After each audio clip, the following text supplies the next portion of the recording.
Il y a ce qu'on appelle la laryngectomie partielle. La laryngectomie partielle, c'est une chirurgie qui va respecter l'anatomie fonctionnelle du larynx. Et l'anatomie fonctionnelle du larynx est représentée par la corde vocale et le cartilage aryténoïdien. Et donc la chirurgie partielle, c'est une chirurgie qui va respecter à la fois la corde vocale et les aryténoïdes. Et donc le patient va garder quand même sa voix, même s'il est un peu rauque, un peu modifié, mais c'est un patient qui va parler, même si on fait l'exérèse d'une partie de son larynx, que ce soit par une partie horizontale ou bien par la partie verticale. La trachéotomie ici est provisoire dans les 7 premiers jours, qui presque bien sûr qui survient après le geste chirurgical.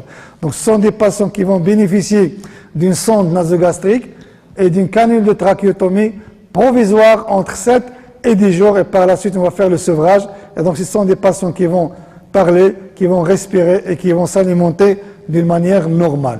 La différence entre les deux types de la chirurgie, c'est que la chirurgie partielle s'adresse pour les tumeurs initiales, pour les tumeurs de premier stade, une tumeur qui vient bien sûr de se développer pour les petites tumeurs.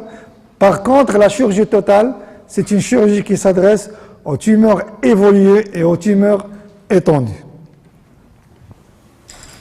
La chirurgie ganglionnaire, donc c'est un curage ganglionnaire. On va réaliser donc notre curage ganglionnaire, c'est l'ablation de tous les ganglions qui bien sûr participent dans le drainage lymphatique du larynx, même si elles sont sains. Et là on parle de ce qu'on appelle le curage de principe, curage préventif. Et lorsqu'on a des adénopathies, c'est un curage de nécessité. On est obligé de réaliser ce curage ganglionnaire parce qu'on est devant une adénopathie métastatique. Et donc il y a deux types de curage ganglionnaire. Curage de principe, lorsqu'on n'a pas d'adénopathie détectable, que ce soit par la clinique ou bien par l'imagerie. Et vous avez le curage de nécessité lorsque le patient présente une adénopathie métastatique. Vous avez une autre classification entre le curage fonctionnel et le curage radical.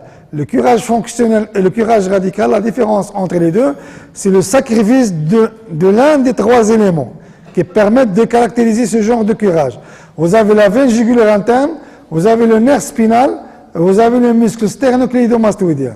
Lorsqu'on respecte ces 3 éléments, on parle de curage fonctionnel. C'est juste l'ablation des adénopathies en respectant ces 3 éléments. Mais lorsqu'on sacrifie un ou deux de ces éléments, on parle de curage radical, parce que quand même l'adénopathie a envoyé un de ces éléments-là. Pour la radiothérapie, généralement c'est une radiothérapie post-opératoire, parce que ce genre de patients à opérer pour un cancer du larynx vont bénéficier d'une radiothérapie post-opératoire.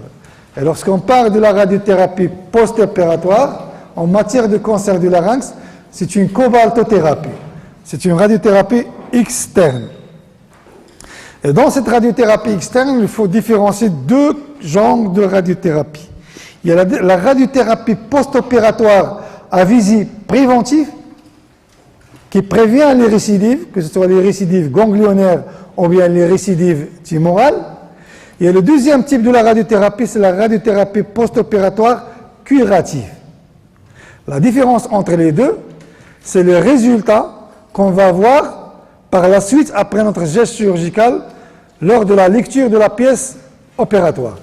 Parce que lorsqu'on fait l'exérèse du larynx et l'exérèse des adénopathies, on va l'adresser à un anatomopathologiste pour avoir une lecture. Donc pour le larynx, la lecture qu'il va faire le larynx a 2 objectifs. Le premier objectif, c'est qu'il va confirmer le type histologique de la tumeur. On va nous répondre que c'est un carcinome épidermoïde du larynx. Deuxième objectif, toujours sur le larynx, c'est la lecture des marges d'exérèse. On va nous dire est-ce que les marges d'exérèse sont saines ou bien envahies. Et sur ces critères-là, va se baser le type de la radiothérapie. Lorsqu'ils sont saines, on parle de la radiothérapie préventive. Le patient va bénéficier juste d'une radiothérapie préventive. Lorsque les marges d'exérèse sont envahies, le chirurgien est devant 2 situations, 2 cas de figure. soit elle va reprendre le patient, va réopérer le patient pour faire l'exérèse des résidus tumoraux qui ont été laissés lors du premier geste chirurgical, ou bien, lorsque le geste chirurgical est impossible dans ce cas-là, elle va adresser son patient au radiothérapeute pour une radiothérapie post-opératoire curative. La différence entre les deux, c'est la dose. Dans la radiothérapie préventive, qui prévient les récidives, la dose ne dépasse pas 50 degrés. Et lorsque la radiothérapie post-opératoire à visée curative, la dose arrive à 60 degrés. Le deuxième facteur de lecture aussi anatomopathologiste, c'est sur les adénopathies. Sur les adénopathies, parce que l'anatomopathologiste va faire la lecture de la pièce, le larynx, et donc il va parler du cancer du larynx, carcinopédermoïde, il va parler des marges d'exérèse. Ça, c'est sur le larynx. Sur les adénopathies, la lecture est autrement faite parce qu'elle va parler du nombre de ganglions que vous avez réséqués. Donc, il va compter sur la pièce du curage ganglionnaire, il va compter le nombre de ganglions, c'est le N, et elle va aussi étudier ce qu'on appelle la rupture capsulaire. Sur ces adénopathies, elle va faire la lecture de la rupture capsulaire. Elle va chercher est-ce que ces adénopathies sont en rupture capsulaire ou non. Parce que c'est ça le facteur, le troisième facteur, qui va parler soit de la radiothérapie préventive ou bien de la radiothérapie curative. Lorsqu'on est devant une rupture capsulaire, lorsqu'on est devant des adénopathies en rupture capsulaire, la dose doit être à 60 degrés, à visée curative et pas à visée préventive.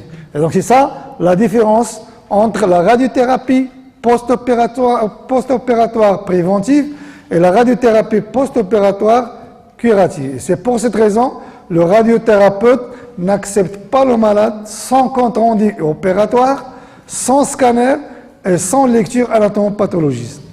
Donc ce sont les trois pièces à fournir au radiothérapeute pour accepter son malade pour le traitement radiothérapique. Une autre chose, c'est que la radiothérapie nécessite toujours ce qu'on appelle la préparation dentaire. Une préparation dentaire, parce qu'on sait très bien que la radiothérapie a des effets indésirables sur la dentition. Et donc va avoir des complications dentaires qui vont exposer au risque de ce qu'on appelle la radionécrose, l'ostéoradionécrose. L'ostéoradionécrose est une complication grave de la radiothérapie et qui est favorisée par les dents. Et lorsqu'on a une ostéoradionécrose de la mandibule, on peut carrément faire recours à une chirurgie de rétablissement de la continuité de la mandibule. C'est la mise en place soit des plaques, soit par un lambeau micro-anastomosé de péroné. Et donc il faut toujours préparer votre patient, toujours une consultation chez un dentiste précède la radiothérapie.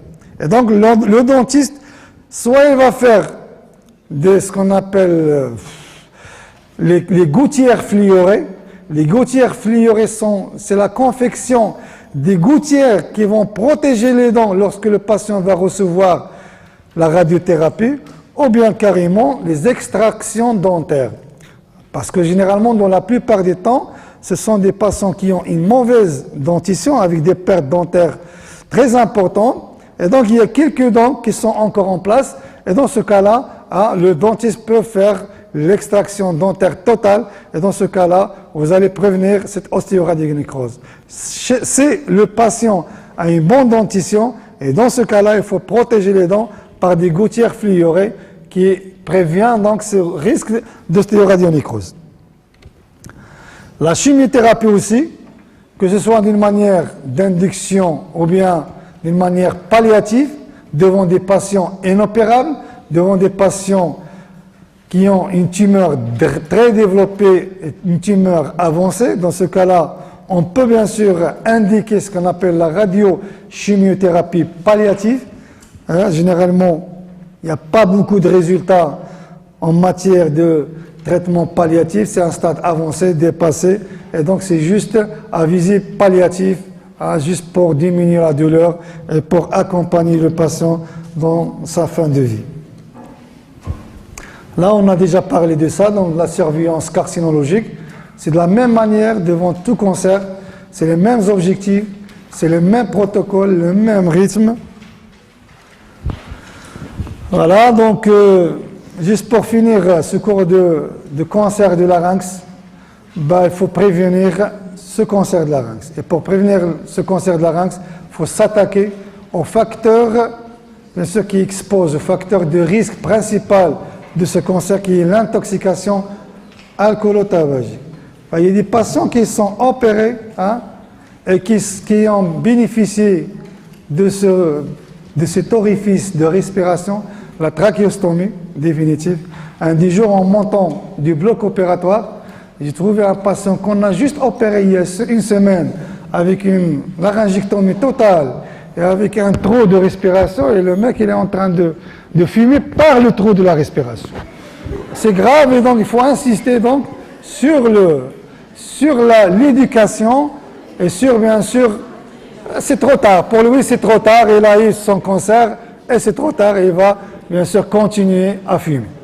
Et donc, il faut toujours attaquer ce risque-là qui expose au principal la hantise pour les ORL. Les cancers ORL, généralement, dans 90% des cas, sont des cancers qui sont en rapport étroit avec l'intoxication alcoolo-tabagique.